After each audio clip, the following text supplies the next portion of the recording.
اللہ کہتا ہے قرآن مجید کے اندر، میں آیات تو نہیں، میں مفہوم بتاتا جاؤں گا کہ چھوٹے عذاب میں اس لیے بھیجتا ہوں بڑے عذاب سے ڈرانے کے لیے تاکہ تم رجوع کر لو۔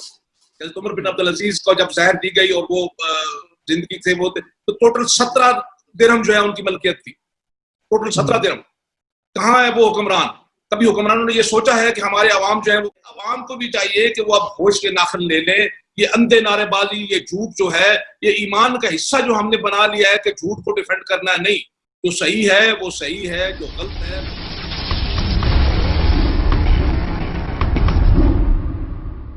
الرحمن الرحیم، السلام علیکم۔ انسائیڈ اسٹوری کے ساتھ میں محسن بلال۔ آج کل پاکستان کو کچھ آفتوں نے گھیرا ہوا ہے۔ اگر کورونا وبا کی بات کی جائے، اس کے بعد ٹڈی دل ہے، آگے مونسون کا سیزن شروع ہونے جا رہا ہے، تو یہ قدرتی آفات ہیں یا کیا ہے، یا ہمارا امتحان ہے؟ تو اس حوالے سے آج ہم بریگیڈیئر صاحب سے گفتگو کریں گے۔ سر، بہت شکریہ آپ کا وقت دینے کا۔ جی محسن، مجھے خوشی ہوتی ہے آپ سے بات کر کے۔ آپ ہمیشہ قومی جو امپورٹنس کے پوائنٹس ہوتے ہیں وہی ریز کرتے ہیں، اور مجھے خوشی ہوتی ہے کہ اگر میری طرف سے کوئی ایسا جواب آ جائے تو میں کوئی ایسی بات کر سکوں جو اس ملک کے لیے اور میرے دین کے لیے کام کی ہو، تو میرے لیے یہ بہت خوشی کی بات ہے۔ تو سر، یہ جو آفتیں آ رہی ہیں کہ ایک آفت سے جان چھوٹتی ہے تو دوسری آ جاتی ہے، یہ ہمارے اعمال کا نتیجہ ہے یا کوئی پلاننگ نہیں ہے اس سلسلے میں؟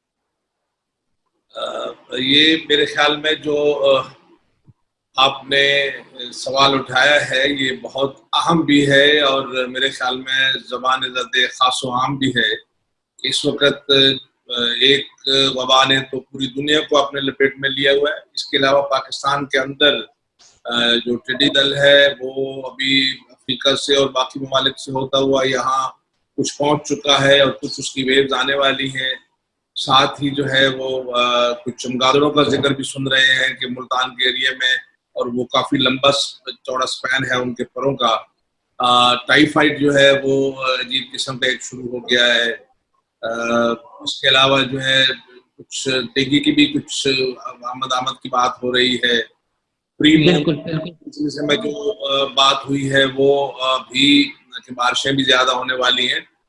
تو میرے خیال میں تو ہمیں یہ معلوم ہونا چاہیے کہ ہمیں کون سی چیزیں ہیں جو اللہ کریم کے قریب کرتی ہیں۔ سب سے پہلے تو ہمارا یہ اقرار کہ وہ واحد ہے، لا شریک ہے، اس کے علاوہ کوئی نہ عبادت کے قابل ہے، نہ کوئی مدد کر سکتا ہے، اس کی عبادت ہے، اس سے مدد مانگتے ہیں۔ اور پھر وسیلہ رسول پاک صلی اللہ علیہ وسلم، آپ صلی اللہ علیہ وسلم کی اتباع اور ایمان، اور پھر جو خوف خدا ہے، اور پھر جہاد اللہ کے دشمنوں سے، اپنے دشمنوں سے، اور جہاد بالنفس، یہ ساری چیزیں وہ ہیں جو اللہ سے ملاتی ہیں۔ قرآن حکیم اللہ کی جو کتاب ہے، اللہ کا کلام ہے، اس کے اندر ان تمام چیزوں کا ذکر بہت زیادہ ہے، اور ساتھ ہی ان چیزوں سے نکلنے کا حل بھی ہے۔ جہاں جہاں عذاب کا ذکر جو ہے وہ اس کی عذاب کی وعید ہے، وہاں وہاں رحمتوں کی نوید ہے۔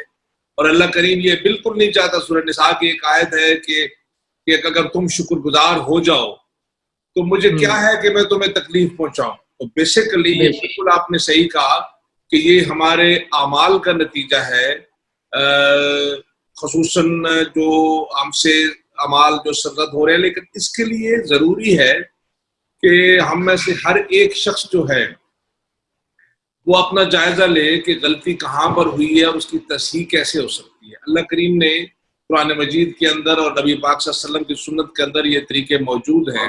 اللہ کہتا ہے قرآن مجید کے اندر، میں آیات تو نہیں، میں مفہوم بتاتا جاؤں گا کہ چھوٹے عذاب میں اس لیے بھیجتا ہوں بڑے عذاب سے ڈرانے کے لیے تاکہ تم رجوع کر لو۔ اور قرآن مجید کے اندر اللہ کریم یہ کہتا ہے کہ کیا تم لوگ اس بات کو بھلا بیٹھے ہو کہ میرا عذاب تمہیں آ پکڑے اور تم رات کو گہری نیند میں ہو، یا میرا عذاب تمہیں اس وقت پکڑ لے جب تم کھیل کود میں دن کے ٹائم پہ مصروف ہو؟ کیا تم پرانی قوموں کی حالت نہیں دیکھتے ہو؟ کیا تم زمین میں پھرتے نہیں ہو، غور و فکر نہیں کرتے ہو؟ تو اس کے لیے طریقہ یہی بتایا کہ جب کبھی تم، اور یہاں تک میں کل پرسوں ایک آرٹیکل پڑھا تھا تو کسی صاحب نے کوٹ کی تھی سورہ یونس کی ایک آیت، بہت خوبصورت آیت ہے کہ اللہ کہتا ہے کہ کیا بستیاں ایسی نہیں جو ایمان لائے اور مجھ سے رجوع کریں سوائے یونس علیہ السلام کی بستی کے، اور پھر یہ بھی کہا کہ میں نے ان کی بات سن لی اور انہیں ایک خاص وقت تک کے لیے اس دنیا میں فلاں نصیب کر دی، آخرت میں تو حساب ہوگا ہی ہوگا. تو یہ بہت ضروری ہے، یہ جو پوائنٹ آپ نے اٹھایا ہے، کچھ اور دوستوں نے بھی اس سلسلے میں بات کی ہے. ضرورت ہے اس وقت استغفار کی. اس میں کچھ آپ کہیں کہ شارٹ ٹرم میئرز ہیں، کچھ لانگ ٹرم میئرز ہیں. شارٹ ٹرم میئرز جو ہیں وہ کنورٹ ہوتے ہیں. جب آپ استغفار کرتے ہیں تو اس کے ساتھ عزم صمیم بھی چاہیے کہ میں حد المقدور یہ کوشش کروں گا کہ آئندہ اس قسم کی خرافات جو ہیں، اس قسم کی جو غلطیاں ہیں، جو گناہ ہے، جو بغاوت ہے، میں اس کا مرتکب نہیں ہوں. اس کے ساتھ یہ بتائیے جی وہ بہت. اب شکر گزاری کیا ہے؟ شکر گزاری یہ ہے کہ اللہ کریم نے جو فیکلٹیز ہمیں دی ہیں ان کا استعمال کرتے ہوئے ہم زمانے کے ساتھ قدم ملا کر چلیں. یہ کتنے دکھ کی بات ہے کہ دوائیں تک ہمارے ایک ہمسایہ سے ملک سے آ رہی ہیں، ایک دوا کے لیے مانگا گیا، درجنوں منگوا لی گئی اور پھر ان کو بے تحاشا جو ہے وہ مہنگی قیمت پہ فروخت کیا جا رہا ہے. تو ساتھ ہی ضروری ہے تعلیم، تحقیق، دریافت اور ایجاد. یہ بہت ضروری ہے. ہم مسلمان اس سے بھی ہٹ گئے ہیں. تو پہلی چیز تو یہ ہے کہ رجوع اللہ، اللہ سے رجوع، نبی پاک صلی اللہ علیہ وسلم کی سچی اتباع، اور یہ عہد کہ جو بیت گیا سو بیت گیا. وہ مدینہ منورہ میں جب حرمت پہ آئی نا، آیت آئی اتری کہ یہ جو شراب ہے اس کو، تو جنہوں نے پرانے بھی رکھے تو مدینہ گلیوں میں سنا ہے وہ جو ہے نا وہ ٹخنوں تک جو ہے نا وہ شراب پہنے لگا، انہوں نے وہ بھی پھینک دی. تو یہ ہے وہ ارادہ، یہ ہے وہ نیت کہ جب چھوڑنی ایک چیز. اب آپ اپنے یہاں دیکھ لیجئے پچھلے 3 مہینے میں کیا ہو رہا ہے. اس قدر زیادتی کے مرتکب ہم ہو رہے ہیں کہ جو چیز 3 روپے کی تھی وہ 300 کی ہو گئی.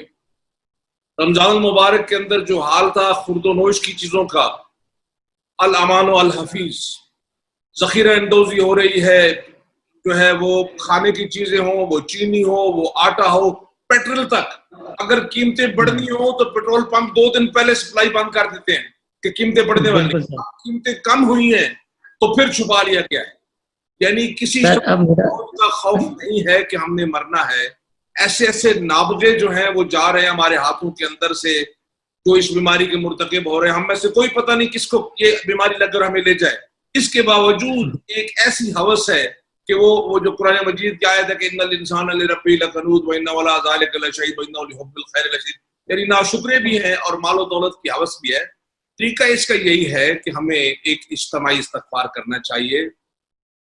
اور میرے خیال میں جو صاحبان اقتدار ہیں، جو علماء کرام ہیں، جو مشائخ اعظام ہیں، جو طبقاتی رہنما ہیں، جو گاؤں کے اندر جو سفید پوش ہیں، جو لوگ ہیں، وہ سب لوگوں کو موٹیویٹ کریں. میں جو کہ دیہات سے تعلق ہے تو میں آپ کو ایک چیز بتاتا ہوں کہ دیہاتی لوگ جو ہیں وہ پڑھے ہوئے لوگ تو نہیں تھے. میں آج سے کافی عرصے پہلے کی بات کر رہا ہوں، لیکن ان کا ایمان بڑا مستحکم تب بھی تھا، آج بھی ہے. اللہ پہ یقین بڑا جو ہے نا وہ غیر متزلزل تھا. تو ایک بڑا عجیب سا سائیکل ہوتا تھا. ابھی کچھ موسم تبدیل ہو رہے ہیں لیکن وہ ایک سائیکل یہ ہوتا تھا کہ گندم کٹ جانے کے بعد سے لے کر 2-3 مہینے اور گندم بوئے جانے کے بعد سے، یعنی آفٹر اپریل اور آفٹر اکتوبر نومبر بارشیں نہیں ہوتی تھی. تو اس کے لیے لوگ بیچارے جو ہے، تب کنویں نہیں تھی، بور نہیں ہوتے تھے، تالاب ہوتے تھے یا چشمے تھے، تو لوگ پانی لاتے تھے، پانی سوکھتا تھا ان تالابوں سے. اور پھر لوگ مسجدوں میں وہ ہاتھ الٹے کر کے امام صاحب سے دعائیں کراتے تھے. وہ دعائیں جب وہ ساری قبول نہیں ہوتی تھی تو کیا ہوتا تھا کہ گاؤں کے لوگ جو ہیں، جو معززین ہوتے تھے، سفید پوش بزرگ لوگ، وہ اپیل کرتے تھے. اور گاؤں کے لوگ اپنے مقدور بھر جو چیز تھی، جنس کی صورت میں یا پیسے کی صورت میں وہ دیتے تھے. اور وہ گاؤں کے جو معززین ہوتے تھے، 1 2 3 برادریوں کے ہیڈ، وہ اس کے امین ہوتے تھے. اور پھر ایک دن جو اسپیکر نہیں ہوتا تھا، ایک دن نکارہ بجتا تھا اور اس نوبت میں آواز دے کے کہا جاتا تھا، مسجد سے اعلان ہوتا تھا کہ گاؤں سے باہر نکلو. اور مجھے یقین ہے کہ تب بھی بہت سارے لوگوں کو یہ نہیں پتا تھا کہ کوئی نماز استسقاء ہوتی ہے، اور آج بھی پتہ نہیں ہوگا، لیکن لوگ باہر نکلتے تھے. میں اپنے گاؤں کی اگر بات کروں تو میرے گاؤں سے ڈیو ویسٹ مغرب کی طرف ایک وقف علاقہ ہے، بہت بڑا علاقہ ہے، ایک جگہ ہے جہاں پر لوگ اکٹھے ہوتے تھے. اور وہ جو گاؤں کے لوگوں نے کنٹریبیوٹ کیا ہوتا تھا جنس کی صورت میں یا پیسے، اس سے چیزیں منگوا کے وہاں ایک ختم قرآن ہوتا تھا. اور ختم قرآن کے بعد وہ رسول پاک صلی اللہ علیہ وسلم کی نظر پیش کر کے وہ ان کے خدمت میں اس کا ثواب ان کے واسطے جلیلہ سے وہ سب پہ عام کر دیا جاتا تھا. اور پھر آپ اسے نفل ندامت کہیں، نفل حاجت کہیں، وہ استغفار کہیں، کچھ ہو، وہ سارے لوگ مل کے وہاں پر وہ نفل پڑھتے تھے. تب کی دوپہر ہوتی تھی اور مجھے یاد ہے میں نے حصہ لیا ایسی چیزوں میں. اور میں آپ کو یقین سے بتا رہا ہوں کہ اللہ اتنا رحیم کریم ہے کہ وہ اس ندامت کے نفلوں کو، ان حاجت کے نفلوں کو، ان استغفار کے نفلوں کو قبول فرماتا تھا. میرے گاؤں سے شمال مغرب کی طرف یہ سارا ایک پہاڑی علاقہ ہے، تو ایک ڈھیری ہے جس کو کہتے ہیں رائی ڈھیری، اور اکثر لوگ نفلوں کے بعد، دعاؤں کے بعد کہتے ہیں یار رائی ڈھیری کی طرف دیکھو. اور یقین کرو اس دن نہیں تو دوسرے دن وہاں سے بادل امڑتے تھے اور پورے علاقے کو سیراب کرتے تھے. وہ خود کہتا ہے سورہ مائدہ میں اگر آپ جائیں تو وہ خود کہتا ہے کہ اگر تم نے کچھ کر لیا ہے تو آؤ مجھ سے رجوع کرو، مجھ سے معافی مانگو، میں تمہیں معاف بھی کروں گا اور تمہیں فلاح بھی دوں گا. اور پھر آگے اسی اگلی ملحقہ آیت میں یہ بھی کہتا ہے کہ میں ہوں مالک زمین و آسمان کا. مسئلہ یہ ہے کہ ہم بے ایمانی بھی کرنا چاہتے ہیں، ذخیرہ اندوزی بھی کرنا چاہتے ہیں، لوٹنا بھی چاہتے ہیں، 12,000 کا ٹیکہ 7 لاکھ میں بیچنا بھی چاہتے ہیں. جس دوائی کا سنامتی ایک پتہ ہے کہ ایک بندے نے انگلینڈ میں ذکر کر دیا اور اس کی قیمت آپ دیکھیں وہ مل نہیں رہا ہے. تو یہ رحمتیں کہاں سے آئیں گی؟ ضرورت ہے کہ ہم سارے لوگ، بڑے چھوٹے، امیر غریب، سب لوگ اللہ سے رجوع کریں. رجوع اللہ نبی پاک صلی اللہ علیہ وسلم کی سیرت کے مطابق، سنت کے مطابق معافی مانگیں گڑ گڑا کے، یہ عہد کرتے ہوئے کہ اللہ کریم ہم سے بہت زیادتی ہوئی ہے، تو معاف فرما دے. وہ معاف فرمائے گا، کورونا بھی جائے گا، یہ ٹائیفائڈ بھی جائے گا، یہ چیزیں بھی جائیں گی. اور لانگ ٹرم میں یہ ہے کہ یہ عالم اسباب ہے، ہمارے پاس اپنی چیزیں ہونی ضروری ہیں. یہ ساری چیزیں اس میں یہ ہم بنا سکتے ہیں، یہ ماسک بھی بن سکتے ہیں، یہ وینٹیلیٹرز بھی بن سکتے ہیں، یہ دوائیں بھی بن سکتے ہیں. اس کے لیے تعلیم ضروری ہے، ہمیں تعلیم کی طرف. یہاں آپ کی بات ٹوک رہا ہوں کہ یعنی جو بات ابھی تک مجھے سمجھ آئی ہے اس سے 2 چیزیں نکلتی ہیں کہ فار ایگزامپل ریاست جو ہے وہ مجموعہ ہے، ریاست کے فرد ہیں میں اور آپ. ریاست کے 2 مین کمپوننٹ ہیں، ایک یہ ہے کہ انصاف اور دوسرا یہ ہے گڈ گورننس، کہ انصاف دہلیز پر جائے اور جو ریاستی ذمہ داری ہیں وہ پوری ہوں. کیا آپ سمجھتے ہیں کہ یہ 2 چیزیں پوری ہو رہی ہیں؟ فار ایگزامپل آج جسٹس قاضی فائز عیسیٰ کا جو ریفرنس ہے وہ سپریم کورٹ نے بدنیتی پر مبنی قرار دیتے ہوئے اسے خارج کر دیا، اور ان کی جو مسز ہیں ان کا ریفرنس میں یہ ذکر کیا کہ جا کے ایف بی آر سے جو ہے وہ آپ کریں. ایک چیز یہ ہو گئی کہ ایک جانب تو فوری انصاف، جب اپنی جانب انگلیاں، یہ چیزیں جو ہے یہ ساری چیزیں اسی میں آ جاتی ہیں کہ اللہ کریم پر مکمل یقین، اور جو حکم آیا ہے، جو احکام آیا ہے، جو نعمتیں ان پر. یہ کہنا بہت آسان ہے کہ دجلہ کے کنارے کتا بھوکا مر گیا تو میں ذمہ دار ہوں گا، لیکن اس کو کر کے دکھانا پھر عمر فاروق چاہیے. انفارچونیٹلی عالم اسلام میں جو زنگ چڑھتا گیا، جو زبوں حالی ہوتی گئی، ہم دوسروں کے دست نگر ہوتے چلے گئے، غلام بنتے چلے گئے. حکمرانوں کے اندر، کل رات کو میں اپنے گھر میں یہیں بیٹھا ہوا اپنے بچوں کو بتا رہا تھا، حضرت عمر بن عبدالعزیز کو جب زہر دی گئی اور وہ زندگی سے وہ تھے، تو ٹوٹل 17 درہم جو ہے ان کی ملکیت تھی، ٹوٹل 17 درہم. کہاں ہے وہ حکمران؟ کبھی حکمرانوں نے یہ سوچا ہے کہ ہمارے عوام جو ہیں وہ کس حالت میں ہیں، وہ حکمران خود کس حالت میں ہے؟ تو بیسیکلی یہی منافقت ہے. ہمارا رویہ یہ ہے کہ ہفتے والے دن ہم مچھلی نہیں پکڑیں گے لیکن اس میں سوراخ کر دیں گے تاکہ اتوار والے دن پکڑ لیں، جو بنی اسرائیل کا تھا. ہم وہ تمام چیزیں بدرجہ اتم ہمارے اندر آ گئی ہیں، وہ چیزیں جو غلط چیزیں ہیں، جس میں ہم یہ سمجھتے ہیں کہ بلے شاہ سم مرنا نہیں، 2 روپیہ کوئی اور. ہم یہ سمجھتے ہیں کہ مجھے اس کام وہ ہے، میں نے مرنا نہیں ہے، دوسرے نے مرنا ہے. جب ہم یہ چیز سمجھ لیں گے کہ یہ ساری چیز بہت عارضی ہے اور یہ چند دنوں کے، جس کو ٹرسٹ ملتا ہے، مثال کوئی وزیر اعظم ہے، کوئی صدر ہے، کوئی اسسٹنٹ کمشنر ہے، کوئی رول ادا کر رہا ہے، اگر وہ ذمہ دار ہو جائے کہ قیامت کے دن ہر ایک پل کا مجھ سے جواب دہی ہوگی، تو یقین کرو کہ کوئی آدمی غلط کام نہیں کرے گا. لیکن اللہ کو ہم پہلی فرصت میں، بلکہ اللہ سے دھوکہ کر کے ہم یہ چیزیں ساری لیتے ہیں، جھوٹ بول کے ہمارے ڈاکومنٹس ہوتے ہیں ہمارے. آپ دیکھیں نا، یہ جو جس ریفرنس کی آپ بات کی، میں اس پہ کمنٹ نہیں کروں گا، عدالتی چیز ہے، لیکن کیا کیا گیا؟ یہی کہا گیا کہ جو نے غلط چیز جو ہے انفارم کی، اب چیزیں سامنے آئی ہیں. تو بیسیکلی بات یہ ہے کہ جھوٹ کی بنیاد پہ جو دیوار ہی ٹیڑھی ہوگی، وہ چھت کیسے اس پہ پڑے گا؟ چھت پڑ ہی نہیں سکتا. تو جو بات جہاں سے شروع ہوئی تھی، میں نے یہ کہا تھا کہ اللہ وحدہ لا شریک ہے، کوئی عبادت کے لائق نہیں ہے، وہی ہے جو تھا سب سے پہلے، کچھ نہ ہونے سے پہلے تھا اور کچھ نہ ہونے کے بعد بھی وہی ہوگا. اور دوسرے نمبر میں نے کہا تھا کہ اتباع رسول پاک صلی اللہ علیہ وسلم، جو کچھ آپ صلی اللہ علیہ وسلم نے پیغام دیا اس پہ عمل کرنا، پھر ایمان، تقویٰ، اور آخر میں نے بات کی جو ہمارا ماٹو بھی ہے فوج کا، جہاد. اور جہاد اللہ کے دشمنوں سے، اپنے دشمنوں سے، ملک کے دشمنوں سے اور اپنی ذات سے، کہ میرے اندر جو برائیاں ہیں اگر ہم یہ کریں گے تو گورننس بھی ٹھیک ہو جائے گی، سب کچھ ٹھیک ہوگا. ورنہ اگر آپ یاد ہو تو میں نے پہلے پروگرام میں یہ کہا تھا کہ ذلتیں ٹوٹ ٹوٹ کے برستی رہیں گی اور ہم انہی کے نیچے پستے رہیں گے، کوئی ہمیں نہیں پوچھے گا. آج یہ بھی دیکھیے نا کہ آپ سمجھتے ہیں لاسٹ میں یہ جو ہمارا ہم نے کہا ریاستی ہو گیا، اس کو تو 184 185 ووٹ مل گئے ہیں وہاں پر 192 میں سے، تو اکیلا ہو گیا ہے. بات یہ ہے کہ دنیا میں پنپنے کے لیے ضروری ہے کہ آپ کے دونوں پاؤں زمین کے اوپر ہوں، آپ کسی کے دست نگر نہ ہوں. آپ ہر چیز میں خود کفیل نہیں تو بہت ساری چیزوں میں خود کفیل ہوں، ایسے کہ کچھ چیزیں دوسروں کو آپ سے چاہیے ہوں گی تو پھر جا کے آپ کی عزت ہوگی دنیا کے اندر، ادروائز نہیں ہوگی. اس کے موٹو کی بات کی ہے کہ جہاد. اب سوشل میڈیا اس چیز سے بڑا پڑا ہے اور عوام کا کوئی پرسان حال نہیں ہے. جو ہمارا ریاستی ڈھانچہ ہے، چاہے عدلیہ ہے، مقدمہ ہے، جو بھی ہے، یا ہمارا میڈیا جس سے میں تعلق رکھتا ہوں، عوام کے سامنے ایک ایک کر کے سارے ایکسپوز ہو چکے ہیں. عوام کو تو کسی نے اون کرنا ہے، یا اسی طرح یہ جو موجودہ سیٹ اپ ہے اس کے سارے بیاروں مددگار چھوڑ دینا ہے کہ بس ٹھیک ہے، ہانا جگی ہو، انارکی پھیلے، عوام جائے باہر میں، اپنے ادارے کی بات آئے تو ہم ایک دوسرے کو ڈیفینڈ کرنا شروع کر دیں، باقی اللہ خیر صلاح. اس کا حل آپ کیا تجویز کرتے ہیں، کیا کہیں گے؟ کیونکہ لوگ سوال کرتے ہیں، آپ سے بھی پوچھتے ہوں گے. پوچھتے ہیں. اس کا حل بھی اسی چیز میں ہے کہ اپنی ذات کو جواب دہ ہو جاؤ اور اللہ کی ذات کو جواب دہ ہو جاؤ، اور تمام چیزیں ہمارے پاس موجود ہیں. کوئی ایسی چیز نہیں جو ہم نے نہیں کھوجنی ہے، تمام چیزیں موجود ہیں. بہترین گورننس کے نمونے موجود ہیں، اللہ کا کلام موجود ہے، نبی پاک صلی اللہ علیہ وسلم کی سیرت موجود ہے. کوئی ایسی چیز نہیں ہے. only thing is that we don't want to do that. ہم وہ چیز دوسرے پہ اپلائی کرنا چاہتے ہیں. جس دن وہ چیز ہم اپنے اوپر اپلائی کرتے ہیں تو ہمارے ہاتھ بھی کٹتے ہیں، ہم سنسار بھی ہوتے ہیں، ہمیں کوڑے بھی لگتے ہیں. تو وہ چیز ہم اپنے اوپر نہیں کرنا چاہتے، اور اسی وجہ سے ہم نیچے کی طرف لڑکتے چلے جا رہے ہیں. کسی نہ کسی کو بند باندھنا ہوگا. اور عوام کو بھی یہ چاہیے، عوام کو بھی چاہیے کہ عوام صرف نعرے بازی پہ اور اندھی تقلید کو چھوڑ دے.